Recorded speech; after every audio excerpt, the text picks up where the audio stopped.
संविधान की आत्मा, नागरिकों के अधिकार और लोकतांत्रिक मर्यादाओं विषय पर माखनलाल चतुर्वेदी राष्ट्रीय पत्रकारिता एवं संचार विश्वविद्यालय रीवा परिसर में संविधान दिवस के अवसर पर संगोष्ठी का आयोजन किया गया। कार्यक्रम में एमसीयू रीवा के निदेशक doctor Satyendra Daheria, adjunct professor Jairam Shukla, doctor Alok Mishra, doctor Brajesh Pandey, doctor Naveen Tiwari सहित शिक्षकगण और विद्यार्थी मौजूद रहे। आपको सीधे लिए चलते हैं पत्रकारिता विश्वविद्यालय परिसर, जहां वक्ता अपने विचार साझा कर रहे हैं। 20 नवंबर सन 1949 को हमने अपने संविधान को एडॉप्ट कर लिया। मतलब उसका जो मसौदा था वो तैयार हो चुका था और हमने उसको अंगीकार कर लिया, स्वीकार कर लिया।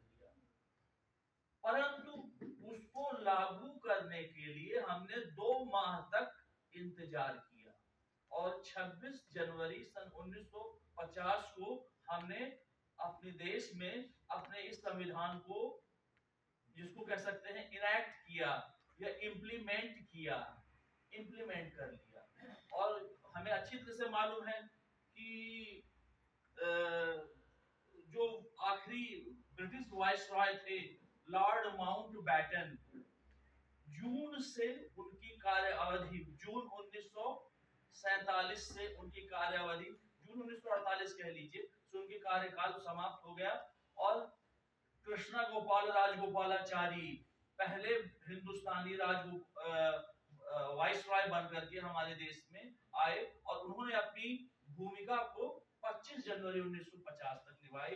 उसके बाद लगभग 12.5 वर्षों तक डॉक्टर राजेंद्र प्रसाद जी हमारे देश के राष्ट्रपति बने रहे।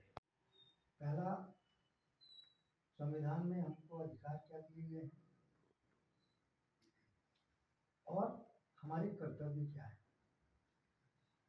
आमतौर पर इस नासमझी की वजह से स्वतंत्रता स्वच्छंदता में बदल जाती है।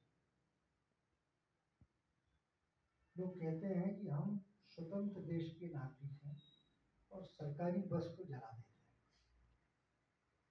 अंग्रेजी में कहावत है, your not stop when others start. आपका दायरा वहाँ खत्म होता है जहाँ से दूसरे का दायरा शुरू होता है। हमारा पूरा संविधान ही यह ध्यान रखकर फ्रेम किया गया है कि आपके अधिकार की परिधि सीमित है, असीमित नहीं है, और वो सीमा दूसरे के अधिकार की सीमा रेखा से तक बाधित है। यानी आप दूसरे की स्वतंत्रता को बाधित नहीं कर सकते। यानी प्रदीप जी अपनी कोहनी को दिव्य शंकर की नाक में नहीं मार सकते ये कहते हुए कि मुझे अपनी कोहनी को या हाथ पांव चलाने को पूर्ण स्वतंत्रता मिली है।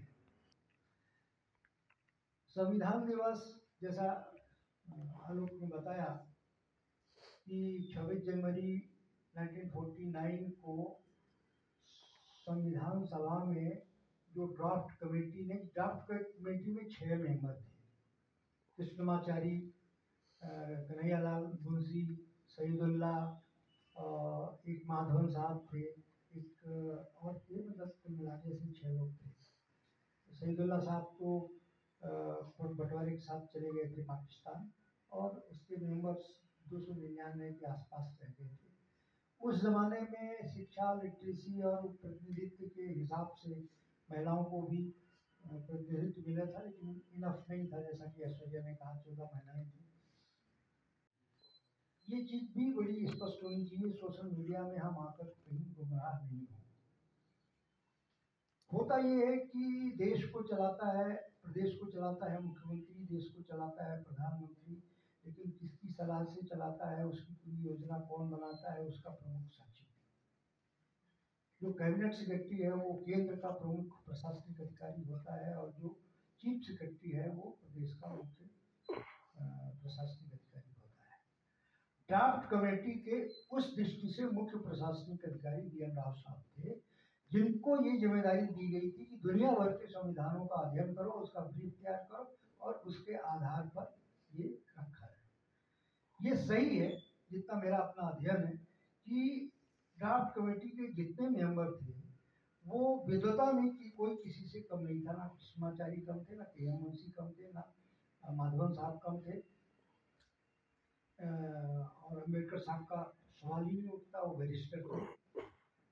अम्बेडकर साहब को श्रेय इसलिए जाता है कि वो ड्राफ्ट कमेटी के चेयरमैन थे और उन्होंने संविधान सभा में जिस दबदारी के साथ और जिस तर्कशीलता और तथ्यपरकता के साथ बातों को स्पष्ट किया और पूरी पार्लियामेंट में 299 सदस्यों को 24 घंटे लगातार चलती हुई बहस में संविधान के एक एक शब्द का, एक एक शंका का उत्तर दिया कि ऐसा हुआ तो ऐसा हो जाएगा, ऐसा हुआ तो ऐसा हो जाएगा। उन सब की पूरी वो एक बहस और उसके कई वॉल्यूम में छपे हुए हैं। मुझे एक प्रिविलेज था, मैं दैनिक भास्कर में था, तो मुझे संपादकीय पन्ने में लेखों को अनुवाद करना पड़ता था। तो ये देश के बहुत बड़े संविधान के जानकार एजी नूरानी शायद पत्रकारिता के विद्यार्थी और पढ़ने वाले जानते होंगे, संविधान के बहुत बड़े वकील भी थे और उनका नियमित लेख छपता था और उनका नियमित लेख संविधान के इसी तरीके की चीजों को लेके छपता था कि शंका क्या उठी थी और उसका समाधान अम्बेडकर साहब ने कैसे किया। ब्रजेश पांडे जी, आलोक मिश्रा जी, मेरे सहयोगी शिक्षकगण एवं प्यारे विद्यार्थियों, आज हम सब लोग यहाँ